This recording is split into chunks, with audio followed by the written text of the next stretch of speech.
عقیده نمبر 20 وضرب لهم آجالا الله تعالی د مخلوقاتو دپاره د یو مدت تعیین کړی ده.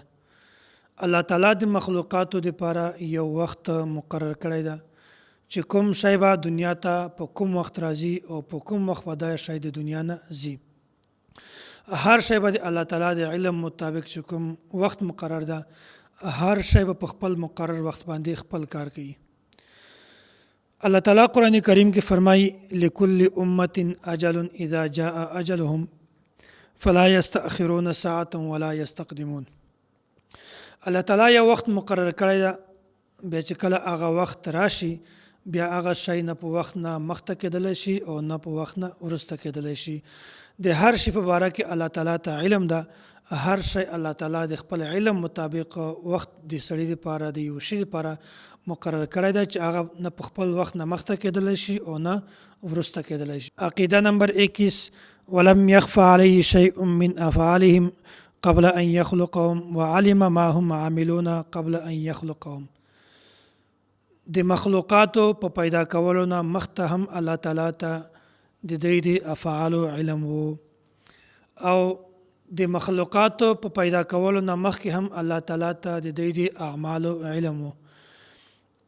مخلوق نو پیدا بیا هم الله تعالی ته علم وو چې دا کس په کوم کار کوي، کوم نیک کار به کوي او کوم به غلط کارونه کوي، کوم به شکر کوي، کوم به بد کار کوي. د دې ټولو الله تعالی ته د دې په پیدا کولو نه مخکې علم وو. دلته وقدر لهم اقدارا په دانه بعد دانه د ذکر شوی چې الله تعالی یو شی لیکلی ده، هغه نه بعد به دا کس دا کار کوي، یا دا کس چې کومه ده دا کار ځکه کوي چې الله تعالی لیکلی ده. دا خبره نه ده، بلکې دا هغه خلق سوچ کوي چې کوم د تقدیر معنی امر الهی ګڼي. حالانکه الله تعالی په علم کې وو چې زه به د کس ته اختیار ورکوم، بیا به هغه کس په خپل اختیار سره دا کار کوي. بیا الله تعالی ولیکي چې دا کس ته زه به اختیار ورکوم، بیا به دا کس په خپل اختیار سره دا کار کوي. دا ته وایي علم الهی. د الله تعالی په علم کې وو تقدیر، دا خبره تیره شوې ده. علم الهی او د امر الهی د مجموعین هم ده. نو دلته دا مطلب نه ده چې الله تعالی لیکلی دي ځکه دا کس کار کوي، بلکې الله تعالی د کس ته اختیار ورکړی ده.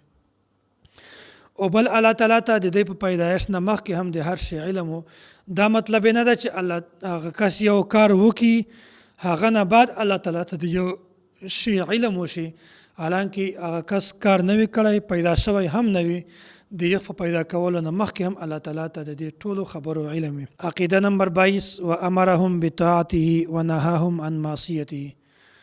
الله تعالی مخلوقاتو ته د خپل اطاعت حکم ورکړی ده او د خپل نافرمانی نه یې منې کړي دي.